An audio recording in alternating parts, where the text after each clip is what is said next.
ঈশ্বৰে জীৱনৰ সৃষ্টি কৰিলে আৰু জীৱশ্ৰেষ্ঠ মানুহ ঈশ্বৰৰ বিশেষ হাতৰ কৰ্ম।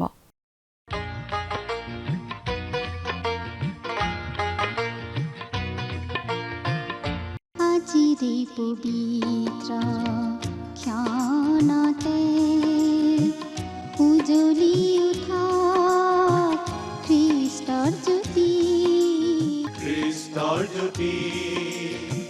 গ্ৰহণ কৰাই ভক্তি বচন এই মাথোন আমাৰ মিনতি গ্ৰহণ কৰাই ভক্তি বচন।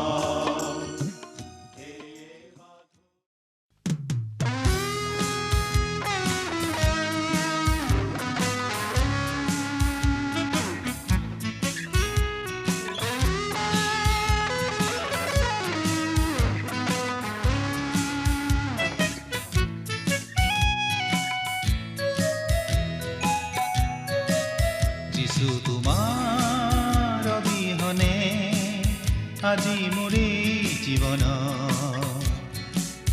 আৰু একো নিবিচাৰো। যিছু তোমাৰ অবিহনে আজি মোৰ জীৱন আৰু একো নিবিচাৰো।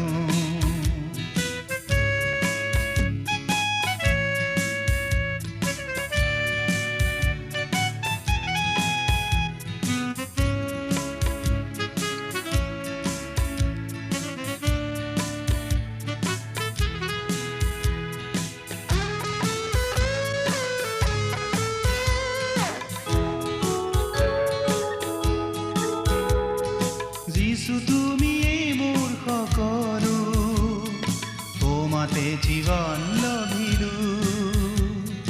হতাশা নিৰাশাৰ মাজতো জীৱনৰ আশা দেখিলো।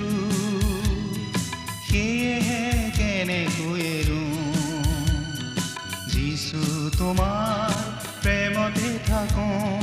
সেয়েহে কেনেকৈ এৰো যিছু তোমাৰ প্ৰেমতে থাকো।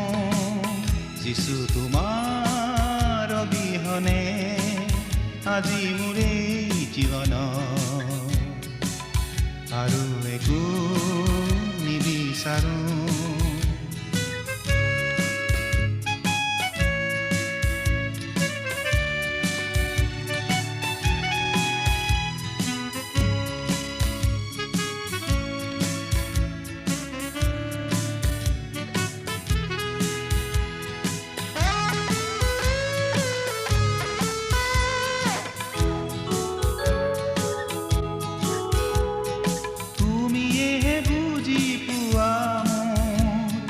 জীৱনৰ দুখ যাতনাবোৰ প্ৰতিদিনে বহন কৰা মোৰ অসহনীয় বুজাবোৰ।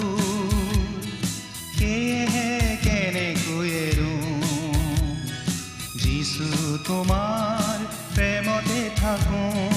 সেয়েহে কেনেকৈ এৰো যিছু তোমাৰ প্ৰেমতে থাকো। যিছু তোমাৰ অবিহনে আজি মোৰ জীৱন আৰু একো নিবিচাৰো। যিছু তোমাৰ অবিহনে আজি মোৰ জীৱন আৰু একো নিবিচাৰো। আৰু একো নিবিচাৰো।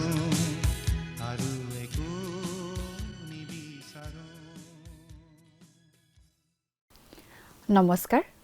আমাৰ দৰ্শকসকললৈ প্ৰভু যীশুখ্ৰীষ্টৰ মহান নামত উষ্ম আদৰণি জনাইছোঁ। এই ভক্তিবচন অনুষ্ঠানৰ যোগেৰে আপোনালোকক লগ পাই আমি নথৈ আনন্দিত হৈছোঁ। আমাৰ এই ভক্তিবচন অনুষ্ঠানটি হৈছে ধাৰাবাহিক বাইবেল অধ্যয়নৰ অসমীয়া অনুষ্ঠান। গোটেই বাইবেল শাস্ত্ৰখনেই আমি এই অনুষ্ঠানৰ যোগেৰে অধ্যয়ন কৰিম। মাজে মাজে বাইবেলৰ পুৰণি নিয়ম খণ্ডৰ পৰা আৰু মাজে মাজে নতুন নিয়ম খণ্ডৰ পৰা একোখন পুস্তক অধ্যয়নৰ বাবে আমি হাতত ল'ম আৰু পুস্তকখন এফালৰ পৰা পঢ়ি প্ৰতিটো পদৰ ওপৰত অতি সহজ সৰলভাৱে আমি ব্যাখ্যা আগবঢ়াবলৈ চেষ্টা কৰিম।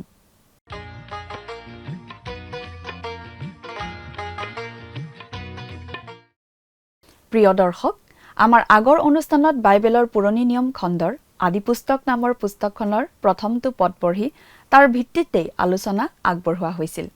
আজিও তাৰ পাছৰ পদটোৰ পৰা আমাৰ আলোচনা আগবঢ়াই লৈ যোৱা হ'ব। এই বিশ্বজগতখনৰ কেনেদৰে আৰম্ভণি হ'ল সেই বিষয়ে আমাৰ সকলোৰে জানিবৰ মন যায়। সেই কথাৰেই বাইবেলখন আৰম্ভ হৈছে। আদি পুস্তকৰ প্ৰথমটো পদত আমি পঢ়িবলৈ পালো যে আদিতে ঈশ্বৰে আকাশমণ্ডল আৰু পৃথিৱী সৃষ্টি কৰিলে। কেতিয়া কেনেকৈ সৃষ্টি কৰিলে সেই বিষয়ে একো লিখা হোৱা নাই। গতিকে আমি অনুমানহে কৰিব লাগিব আৰু অনুমান কৰিবলৈ চেষ্টা কৰিও লাভ নাই। ঈশ্বৰে কেনেদৰে সৃষ্টি কৰিছিল তাৰ ব্যাখ্যাও আমাৰ হাতত নাই। কিন্তু যি মূল ইব্ৰী শব্দ ব্যৱহৃত হৈছে তাৰ অৰ্থ এয়ে যে একো নথকাৰ পৰাই ঈশ্বৰে সৃষ্টি কৰিছিল। সেই সৃষ্টি কাৰ্যৰ পাছত পৃথিৱীৰ ওপৰত একাদিক্ৰমে বিভিন্ন সৃষ্টিবোৰ ঈশ্বৰে কৰিলে। তাৰ বৰ্ণনা আজি আমি পঢ়িবলৈ পাম। আদি পুস্তকৰ প্ৰথম অধ্যায়ৰ 2 নম্বৰ পদৰ পৰা আৰম্ভ কৰিম। ঈশ্বৰে মুখৰ বাক্যৰে এই সকলো সৃষ্টি কৰিছিল বুলি আমি পঢ়িবলৈ পাম। উদাহৰণস্বৰূপে ঈশ্বৰে কৈছিল, উৰণীয়া চৰাই হওক, আৰু তেনেদৰেই হৈছিল।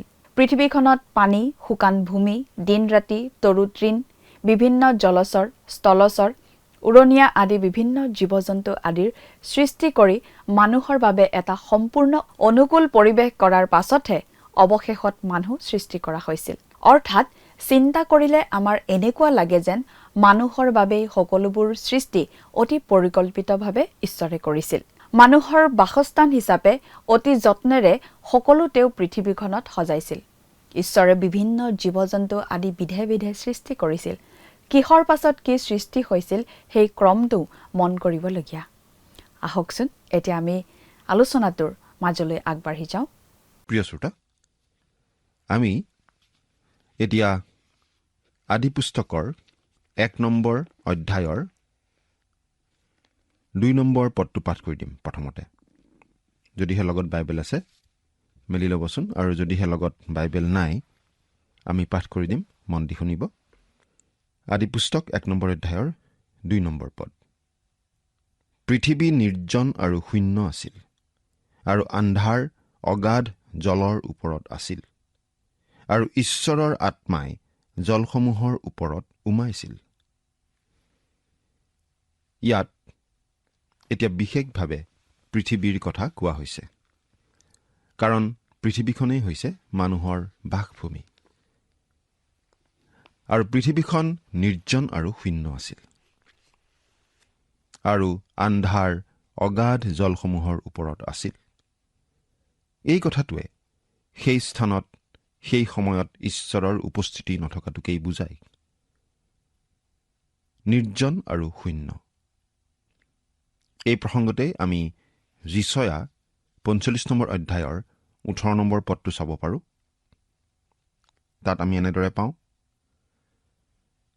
কিয়নো যিজনা ঈশ্বৰ, যিজনা পৃথিৱীৰ গঠনকৰ্তা আৰু নিৰ্মাণকৰ্তা, যিজনাই তাক স্থাপন কৰিলে, যিজনাই অনৰ্থক ৰূপে সৃষ্টি নকৰি বাসস্থানৰ নিমিত্তেহে তাক নিৰ্মাণ কৰিলে, আকাশমণ্ডলৰ সৃষ্টিকৰ্তা সেই জিহুৱাই এই কথা কৈছে, ময়েই জিহুৱা, আন কোনো নাই। যিচয়া 45 নম্বৰ অধ্যায়ৰ 18 নম্বৰ পদটো পাঠ কৰি দিলোঁ। অৰ্থাৎ ঈশ্বৰে অকাৰণতে একো সৃষ্টি নকৰে। তেওঁ পৃথিৱীখন অকাৰণতেই সৃষ্টি কৰা নাছিল। ঈশ্বৰে পৃথিৱীখন আচলতে নিৰ্জন আৰু শূন্য হিচাপেও প্ৰথমতে সৃষ্টি কৰা নিশ্চয় নাছিল। কিন্তু পৃথিৱী নিৰ্জন আৰু শূন্য হৈ পৰিছিল। প্ৰথম আৰু দ্বিতীয় পদৰ মাজত কিবা এটা ভয়ানক ঘটনা ঘটিছিল যেন আমাৰ লাগে, যাৰ ফলত পৃথিৱী একেবাৰে নিৰ্জন আৰু শূন্য হৈ পৰিছিল। কিন্তু ঈশ্বৰে মানুহৰ বাসভূমি কৰিবলৈকেই পৃথিৱীখন সৃষ্টি কৰিছিল। তেওঁ এই নিৰ্জন আৰু জনশূন্য পৃথিৱীলৈ আহিছিল আৰু ইয়াক মানুহৰ বাসোপযোগী কৰি তুলিছিল। এতিয়ালৈকে বিভিন্ন মহাকাশ অভিযান, গৱেষণা আদিৰ পৰা এই কথাই জানিব পৰা গৈছে যে আমি বাস কৰা এই বিশ্ব ব্ৰহ্মাণ্ডখনৰ কেৱল মাত্ৰ পৃথিৱীতেই মানুহ বাস কৰাটো সম্ভৱ। আমি বিশ্বাস কৰোঁ যে এই পৃথিৱীখনো নিৰ্জন আৰু শূন্য হৈছিল, আৰু যেতিয়া ঈশ্বৰৰ আত্মাই জলসমূহৰ ওপৰত উমাইছিল তেতিয়া ই চন্দ্ৰটোৰ নিচিনাই বাসৰ অনুপযোগী হৈ পৰিছিল। আমি বিশ্বাস কৰোঁ যে গোটেই বিশ্ব ব্ৰহ্মাণ্ডখনেই সেই ভয়ানক ঘটনাটোৰ কবলত পৰিছিল। সেই ভয়ানক ঘটনাটো বাৰু কি আছিল? আমি কেৱল এই বুলি অনুমানহে কৰিব পাৰোঁ যে পৃথিৱীত আদমৰ আগতে কিবা জীৱ আছিল বা ঈশ্বৰৰ সৃষ্ট কিবা আছিল, আৰু এই সকলো ঘটনা জড়িত হৈ পৰিছিল লুচিফাৰৰ পতনৰ সৈতে। সেই লুচিফাৰৰ পতন ঘটিছিল, আৰু সেই লুচিফাৰেই এতিয়া শয়তান বুলি আমি জানো। আমি ভাবোঁ এনে সকলো ধৰণৰ ঘটনা ইয়াত জড়িত হৈ আছিল। সেই ঘটনাৰ ফলতেই পৃথিৱীখন নিৰ্জন আৰু শূন্য হৈ পৰিছিল। কিন্তু বাইবেলত আমাক সেই কথা একো জনাই দিয়া নাই। আচলতে ঈশ্বৰে আদিপুস্তকৰ প্ৰথম অধ্যায়ত আমাক খুব কমেইহে বৰ্ণনা দিছে বুলি আমি ক'ব পাৰোঁ। খুব চুটিকৈ আমাক কথাখিনি কৈ থৈছে। ঈশ্বৰৰ আত্মাই জলসমূহৰ ওপৰত উমাইছিল মানে কুকুৰাই কণী উমনি দিয়াৰ নিচিনা কথা। ঈশ্বৰৰ আত্মাই জলসমূহৰ ওপৰত উমাইছিল। পবিত্ৰ আত্মাই ইয়াত এটা পৰিচৰ্যা আৰম্ভ কৰা আমি দেখিবলৈ পাওঁ, আৰু এইটো তেওঁ বাৰে বাৰে কৰি থকা আমি দেখিবলৈ পাম।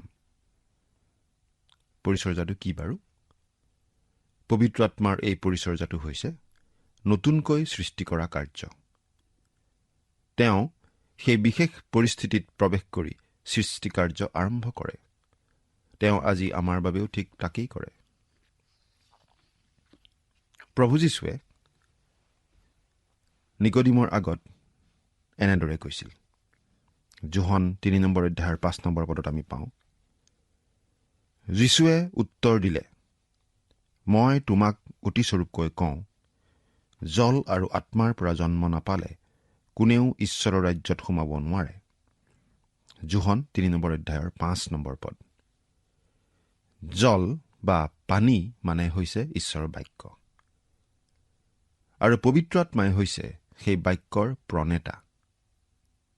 আমি এই কথাটো বিশেষভাৱে মন কৰা উচিত। প্ৰিয় শ্ৰোতা, আদিপুস্তকৰ 1 নম্বৰ অধ্যায়ৰ 1 নম্বৰ পদত আমি পালোঁ বিশ্ব ব্ৰহ্মাণ্ডখনৰ নিৰ্মাণ কাৰ্যৰ কথা। আদিতে ঈশ্বৰে আকাশমণ্ডল আৰু পৃথিৱী সৃষ্টি কৰিলে বুলি আমি পালোঁ। 2 নম্বৰ পদত আমি পালোঁ পৃথিৱীখনৰ বেদনাৰ কথা, আৰু এতিয়া আমি পাম 6 দিনত পৃথিৱীখন নিৰ্মাণ কৰাৰ কথা, পৃথিৱীত সৃষ্টি কাৰ্য সম্পূৰ্ণ কৰাৰ কথা। আচলতে সেই 6 দিনত ঈশ্বৰে আকৌ গোটেইখিনি নতুনকৈ নিৰ্মাণ কৰিছিল। ঈশ্বৰে জীৱৰ নিৰ্মাণ কৰি পৃথিৱীত ৰাখিলে, আৰু পৃথিৱীৰ বাবে তেওঁ মানুহ নিৰ্মাণ কৰিলে। যিহেতু আমিও মানুহ, গতিকে এই সৃষ্টি কাৰ্যৰ কথাখিনি আমাৰ বাবে যথেষ্ট গুৰুত্বপূৰ্ণ, নহয়নে বাৰু? প্ৰথম দিন পোহৰ। ঈশ্বৰে ক'লে পোহৰ হওক, আৰু পোহৰ হ'ল। 1 নম্বৰ অধ্যায়ৰ আমি 3 পৰা 5 নম্বৰ পদলৈকে পঢ়ি দিম, শুনিবচোন। পাছে ঈশ্বৰে ক'লে পোহৰ হওক, তাতে পোহৰ হ'ল। তেতিয়া ঈশ্বৰে পোহৰটো উত্তম দেখি আন্ধাৰৰ পৰা পোহৰক বেলেগ কৰিলে। পাছে ঈশ্বৰে পোহৰৰ নাম দিন আৰু আন্ধাৰৰ নাম ৰাতি থলে। গধূলি আৰু পুৱা হলত 1 দিন হ'ল। সেই দিনটো নিশ্চয় 24 ঘণ্টীয়া দিনেই আছিল। আমি মন কৰা উচিত ঈশ্বৰে ক'লে পোহৰ হওক। এই অধ্যায়ত আমি 10 বাৰ ঈশ্বৰে এনেদৰে কিবা কিবি হওক বুলি কোৱা পঢ়িবলৈ পাওঁ, যেনে বিতান হওক, পোহৰ হওক, জলসমূহ একলগ হৈ ভূমি ওলাওক ইত্যাদি ইত্যাদি। কিছুমানে এইটো ঈশ্বৰে সৃষ্টিকাৰ্যত দিয়া 10 আজ্ঞা বুলিও কয়। আমি ইয়াত ঈশ্বৰৰ বাক্য বা কথা দেখা পাওঁ কাৰ্যকৰী ৰূপত। ঈশ্বৰে ক'লে পোহৰ হওক। ঈশ্বৰে হওক বুলি কোৱা ইয়াতেই আমি প্ৰথম পাওঁ। শাস্ত্ৰত লিপিবদ্ধ এয়েই ঈশ্বৰৰ প্ৰথম বাক্য বুলি আমি ক'ব পাৰোঁ। 6 নম্বৰ পদ। পাছে ঈশ্বৰে ক'লে, জলসমূহৰ মাজত বিতান হৈ সেয়ে জলসমূহক দুভাগ কৰি বেলেগ কৰক। জলসমূহৰ মাজত বিতান হৈ। বিতানৰ মূল ইব্ৰী শব্দটো হৈছে ৰেকিয়া, অৰ্থাৎ আকাশৰ ঠাই। সেয়ে জলসমূহক দুভাগ কৰি বেলেগ কৰক। তাৰ মানে বাৰু কি? ঈশ্বৰে জলসমূহ দীঘলে দীঘলে দুভাগ কৰিলে, অৰ্থাৎ আমাৰ ওপৰতো পানী আছে আৰু তলতো পানী আছে। 7 নম্বৰ পদ। এইবুলি ঈশ্বৰে বিতান নিৰ্মাণ কৰি বিতানৰ তলত থকা জলসমূহৰ পৰা বিতানৰ ওপৰৰ জলসমূহ বেলেগ কৰিলে, আৰু তেনেকুৱাই হ'ল। ধাৰাসাৰে বৰষুণ দিয়াৰ সময়ত আমি এই কথাটো বুজি পাওঁ যে আমাৰ ওপৰতো পানী আছে, অৰ্থাৎ আকাশত পানী আছে, যি পানী বৰষুণ ৰূপে পৃথিৱীত পৰে। ঈশ্বৰে এনেদৰেই জলসমূহক দুভাগ কৰিলে। আমাৰ ওপৰতো পানী, আমাৰ তলতো পানী। এতিয়া 8 নম্বৰ পদটো পঢ়ি দিম, শুনিবচোন। পাছে ঈশ্বৰে সেই বিতানৰ নাম আকাশমণ্ডল থলে। গধূলি আৰু পুৱা হলত দ্বিতীয় দিন হ'ল। সেই বিতানৰ নাম আকাশমণ্ডল থলে। এই আকাশমণ্ডল মানে স্বৰ্গ নহয়, কিন্তু ইয়াত চৰাই চিৰিকটি উৰি ফুৰা আৰু তৰা আদি দেখা পোৱা, মেঘ দেখা পোৱা আকাশৰ কথাই বুজোৱা হৈছে। এতিয়া আমি 9 নম্বৰ পদৰ পৰা 10 নম্বৰ পদলৈকে পঢ়ি দিম। পাছে ঈশ্বৰে ক'লে, আকাশৰ তলত থকা জলসমূহ একে ঠাইলৈ আহি গোট খাওক আৰু স্থল ওলাওক। তাতে তেনেকুৱাই হ'ল। তেতিয়া ঈশ্বৰে স্থলৰ নাম ভূমি আৰু গোট খোৱা জলসমূহৰ নাম সমুদ্ৰ থলে, আৰু ঈশ্বৰে তাক উত্তম দেখিলে। প্ৰথমতে পানীখিনি উলম্ব দিশত বিভক্ত কৰা হৈছিল। ওপৰত থকা পানী তলত থকা পানীৰ পৰা ভাগ কৰা হৈছিল। আৰু এতিয়া পানীখিনি ভূপৃষ্ঠৰ মাটিৰ পৰা পৃথক কৰা আমি দেখিবলৈ পাইছোঁ। ইয়াত আচলতে বিজ্ঞান বিৰুদ্ধ কথা একো নাই। আমি পঢ়িবলৈ পাওঁ যে আজি আমাৰ ভূপৃষ্ঠৰ প্ৰতিটো অংশ এসময়ত পানীৰ তলত আছিল। সেয়া আছিল সুদূৰ অতীতত ঈশ্বৰে পৃথিৱীলৈ অনা কিবা এটা বিশেষ ধৰণৰ অভিশাপ। সেই বিষয়ে আমি বিশেষ একো নাজানো। আমি অনুমান কৰিহে কথাবোৰ ক'ব লাগিব। ঈশ্বৰে আমাক ইয়াত খুব কম কথাই জনাই দিছে, কিন্তু তেওঁ আমাক প্ৰয়োজনীয়খিনি কৈছে যাতে আমি তেওঁক বিশ্বাস কৰিব পাৰোঁ। ঈশ্বৰে স্থলৰ নাম ভূমি থলে। তেওঁ বাৰু কি কৰিবলৈ সাজু হৈছে? আমাৰ এনেকুৱা লাগে যে তেওঁ ঠাই প্ৰস্তুত কৰিব ধৰিছে য'ত তেওঁ মানুহ ৰাখিব পাৰে। মানুহৰ বাসোপযোগী ঠাই তেওঁ যুগুত কৰিব ধৰিছে। মানুহ জলজীৱী নহয়। মানুহে পানীত জীয়াই থাকিব নোৱাৰে। যদিও কিছুমান তথাকথিত বিজ্ঞানীয়ে ক'ব খোজে মানুহ সামুদ্ৰিক জীৱৰ পৰা উৎপন্ন হৈছিল বুলি। সেইটো আমাৰ বাবে কিন্তু হাঁহি উঠা কথা। এতিয়া 11 নম্বৰ পদটো পঢ়িম। পাছে ঈশ্বৰে ক'লে, ভূমিয়ে তৃণ, গুটি ধৰা বন আৰু ভিতৰত গুটি থকা বিধে বিধে ফল ধৰা ফলৱান বৃক্ষ মাটিৰ ওপৰত উৎপন্ন কৰক। তাতে তেনেকুৱাই হ'ল। ঈশ্বৰে এতিয়া গছ গছনি উদ্ভিদ আদি পাতিব ধৰিছে, কাৰণ মানুহ জলপ্লাৱনৰ আগলৈকে সম্পূৰ্ণ নিৰামিষভোজী আছিল। মানুহে কেৱল গছৰ ফল মূল আদিহে খাইছিল। বিভিন্ন গছ গছনি আদিৰ সৃষ্টি কাৰ্যৰ দ্বাৰা তৃতীয় দিনৰ সামৰণি পৰিছিল। 12 আৰু 13 নম্বৰ পদটো পঢ়ি দিছো, শুনিবচোন। ভূমিয়ে তৃণ, বিধে বিধে গুটি ধৰা বন আৰু ভিতৰত গুটি থকা বিধে বিধে ফল ধৰা বৃক্ষ উৎপন্ন কৰিলে। তেতিয়া ঈশ্বৰে তাক উত্তম দেখিলে। গধূলি আৰু পুৱা হলত তৃতীয় দিন হ'ল। এটা কথা মন কৰকচোন। ঈশ্বৰে কিন্তু তেতিয়াও সূৰ্য আৰু চন্দ্ৰ সৃষ্টি কৰা নাছিল। সেইবোৰ আগতেই আছিল, কিন্তু ঈশ্বৰে সেইবোৰ ঠিক স্থানত স্থাপিতহে কৰিছিল। এতিয়া আমি একেবাৰে 14 পৰা 16 নম্বৰ পদলৈকে পঢ়ি দিম। পাছে ঈশ্বৰে ক'লে, দিন আৰু ৰাতি পৃথক কৰিবৰ নিমিত্তে আকাশমণ্ডলৰ বিতানত জ্যোতিবোৰ হওক, আৰু সেইবোৰে চিনেই ঋতু, দিন আৰু বছৰৰ কাৰণ হওক। আৰু পৃথিৱীৰ ওপৰত পোহৰ দিবলৈ আকাশমণ্ডলৰ বিতানত প্ৰদীপস্বৰূপ হওক।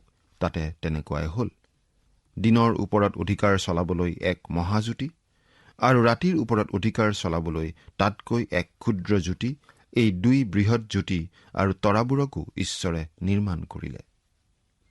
তাৰে এটাই দিনৰ দায়িত্ব ল'ব লগা হ'ল, আৰু সেই কামটো সূৰ্যই ভালদৰে কৰিলে, আৰু চন্দ্ৰই ৰাতিৰ কাম ভালদৰে কৰি থাকিল। বহুতো প্ৰেমিকে প্ৰেমিকাক জোনাক নিশাই প্ৰেম নিবেদন কৰে। মুঠতে ৰাতিৰ ওপৰত চন্দ্ৰৰ যথেষ্ট প্ৰভাৱ থাকে। তাৰ পাছত এটা সৰু বাক্যাংশ, তেওঁ তৰাবোৰো নিৰ্মাণ কৰিলে। সেইটো আচলতে এটা অতি ডাঙৰ কাম, কিন্তু ঈশ্বৰৰ বাবে একো ডাঙৰ কাম নহয়। এজন বিখ্যাত প্ৰচাৰকে কৈছিল, ঈশ্বৰে আকাশমণ্ডল আৰু পৃথিৱী সৃষ্টি কৰিলে, কিন্তু কিজানি সেই কাম কৰিবলৈ তেওঁ আধাও চেষ্টা কৰিব লগা হোৱা নাছিল, কাৰণ সেইটো তেওঁৰ বাবে অতি সহজ কাম। ঈশ্বৰে তৰাবোৰো নিৰ্মাণ কৰিলে। এতিয়া 17 আৰু 18 নম্বৰ পদ দুটা পঢ়ি দিম। আৰু পৃথিৱীৰ ওপৰত পোহৰ দিবলৈ, দিন ৰাতিৰ ওপৰত অধিকাৰ চলাবলৈ আৰু পোহৰকে আন্ধাৰকে বেলেগ কৰিবলৈ ঈশ্বৰে সেইবোৰক আকাশমণ্ডলৰ বিতানত স্থাপন কৰিলে, আৰু ঈশ্বৰে তাক উত্তম দেখিলে। ইয়াত আমি লক্ষ্য কৰা উচিত যে বিভাগ কৰা কামটো ঈশ্বৰে কৰিলে। তেওঁ আন্ধাৰৰ পৰা পোহৰক পৃথক কৰিলে। প্ৰিয় শ্ৰোতা, আচলতে ঈশ্বৰে আজিও তেনে কাম কৰি থাকে। আজি বহুতে সোধে, ভুল আৰু শুদ্ধৰ মাজত কিনো পাৰ্থক্য? ঈশ্বৰে কিন্তু বিভাজন ৰেখাডাল টানি ৰাখিছে। শুদ্ধ কি সেইটো আমি কেনেদৰে জানিম? শুদ্ধ কি সেইটো ঈশ্বৰে জনাই দিয়ে। ঈশ্বৰে কিছুমান নীতি নিৰ্ধাৰণ কৰি দিছে। ঈশ্বৰে আন্ধাৰৰ পৰা পোহৰ পৃথক কৰিলে, আৰু ভুল আৰু শুদ্ধৰ মাজতো তেনেদৰেই ঈশ্বৰে পাৰ্থক্য এটা ৰাখিছে। পাৰ্থক্যটো তেওঁৱেই কৰিলে, আৰু আজিও তেওঁৱেই তেনে কৰে। সেই পাৰ্থক্য আমি নোহোৱা কৰিবলৈ চেষ্টা কৰি লাভ নাই। 19 আৰু 20 নম্বৰ পদ, গধূলি আৰু পুৱা হলত 4ৰ্থ দিন হ'ল। পাছে ঈশ্বৰে ক'লে, জলসমূহে প্ৰচুৰ পৰিমাণে উৰগ আদি জীৱ জন্তু উৎপন্ন কৰক, আৰু পৃথিৱীৰ ঊৰ্ধত আৰু আকাশমণ্ডলৰ বিতানত চৰাইবিলাক উৰি ফুৰক। ইয়াত আমি আৰু অলপ উন্নতি হোৱা দেখিছোঁ, কিন্তু তাৰ মানে এইটো নহয় যে সকলো জীৱ এটা এককোষী জীৱৰ পৰাই ওলাল। নাই, ঈশ্বৰে প্ৰতিটো জীৱ জন্তু বেলেগে বেলেগে সৃষ্টি কৰিলে, আৰু ক্ৰমাৎ এটাৰ পৰা আনটো সৃষ্টি অধিক উন্নত বা আগবঢ়া যেন আমাৰ লাগে সঁচা, কিন্তু ঈশ্বৰে তেনেদৰেই সেইবোৰ সৃষ্টি কৰিলে।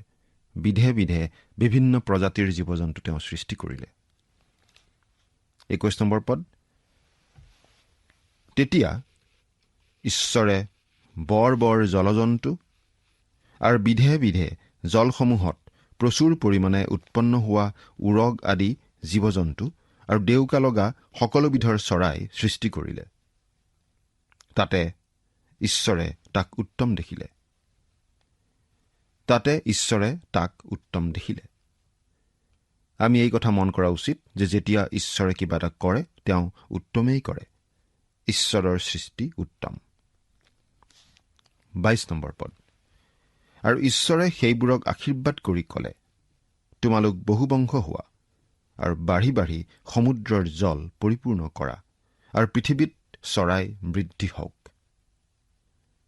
আমি ইয়াত এই কথাটো মন কৰা উচিত যে এই জীৱ জন্তু প্ৰাণী আদিয়ে জন্ম দি বংশ বৃদ্ধি কৰিব লাগিছিল। এই কথাটো মানুহৰ ক্ষেত্ৰতো প্ৰযোজ্য হ'ব। আমি গছৰ তলত কেঁচুৱা জন্ম হোৱা দেখা নাপাওঁ। বৰটোকোলা এটাই মৰম লগা ছোৱালী এজনী জন্ম নিদিয়ে। নিজৰ নিজৰ বংশ বৃদ্ধি নিজ নিজ প্ৰজাতিবিলাকৰ পৰাই হ'ব লাগিব। এতিয়া 23 নম্বৰ পদটো পঢ়ি দিম। গধূলি আৰু পুৱা হলত 5ম দিন হ'ল। এনেদৰে 5ম দিন পূৰ হ'ল। এতিয়া আমি এই 1 নম্বৰ অধ্যায়ৰ 24 আৰু 25 নম্বৰ পদ দুটা পাঠ কৰি দিম। শুনিবচোন। পাছে ঈশ্বৰে ক'লে, ঘৰচীয়া পশু, উৰগ প্ৰাণী, নানাবিধৰ বনৰীয়া জন্তু, এই সকলো জীৱ জন্তু ভূমিত বিধে বিধে উৎপন্ন হওক। তাতে তেনেকুৱাই হ'ল। ঈশ্বৰে বিধে বিধে বনৰীয়া জন্তু, বিধে বিধে ঘৰচীয়া জন্তু আৰু মাটিত বগাই ফুৰা বিধে বিধে সকলো জন্তুকো নিৰ্মাণ কৰিলে আৰু ঈশ্বৰে তাক উত্তম দেখিলে। বিধে বিধে মানে ইংৰাজীত আফটাৰ ইটছ কাইণ্ড বা বিজ্ঞানৰ ভাষাত বায়'লজিকেল ফাইলাম। ইয়াৰ অৰ্থ হৈছে এটা বিশেষ প্ৰজাতিৰ মাজৰ জন্মসূত্ৰে আগবাঢ়ি যোৱা এটা বংশ। উদাহৰণস্বৰূপে ঘোঁৰাৰ কথাটো ক'লে আমি কেৱল এটা ঘোঁৰা নুবুজিম, কিন্তু সেই ঘোঁৰাৰ পৰিয়াল বা প্ৰজাতিৰ প্ৰতিটো ঘোঁৰাক বুজিম। ঈশ্বৰে তেনে ঘোঁৰা এবাৰ নিৰ্মাণ কৰিলে আৰু তাৰ পৰাই বাঢ়ি বাঢ়ি গৈ থাকিল। এতিয়া ইয়াৰ পাছত আমি দেখিবলৈ পাম ঈশ্বৰে মানৱ জাতি সৃষ্টি কৰাৰ কথা। তেওঁ উদ্ভিদ আৰু পশু পক্ষীতকৈ পৃথক হিচাপে মানৱ জাতিক সৃষ্টি কৰিছিল। তেওঁ কৈছিল, আহা আমি নিজৰ সাদৃশ্যেৰে নিজৰ প্ৰতিমূৰ্তিৰ দৰে মানুহ সৃষ্টি কৰোঁ হওক। ঈশ্বৰে সৃষ্টি কৰা এই মানুহ আপোনাৰ মোৰ বাবে অতি গুৰুত্বপূৰ্ণ আৰু মনোযোগ আকৰ্ষণ কৰা বিষয় হ'বই লাগিব, কাৰণ সেই প্ৰথম মানুহৰ পৰাই আমি উৎপন্ন হ'লোঁ।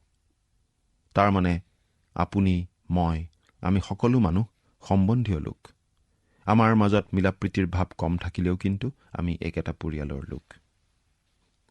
প্ৰিয় শ্ৰোতা, ঈশ্বৰে বিধে বিধে নানা জীৱ জন্তুৰ সৃষ্টি কৰিছিল আৰু শেষত মানুহকো সৃষ্টি কৰিছিল সেই সকলোৰে ওপৰত অধিকাৰ চলাবলৈ। সেই সৃষ্টিকৰ্তা ঈশ্বৰক আপুনি বাৰু কেনে হিচাপে জানে? তেওঁৰ সৈতে আপোনাৰ বাৰু সম্বন্ধ কি? এবাৰ চিন্তা কৰি চাওকচোন। ঈশ্বৰে আপোনাক আশীৰ্বাদ কৰক। আমেন।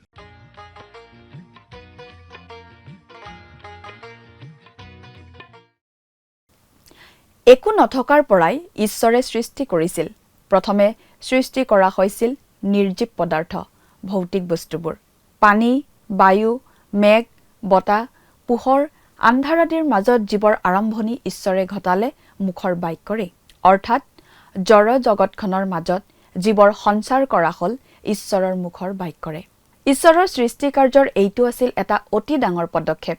জড় পদাৰ্থৰ মাজলৈ জীৱন কেনেদৰে আহিল তাৰ স্পষ্ট আৰু সহজ উত্তৰ বাইবেলে দিছে।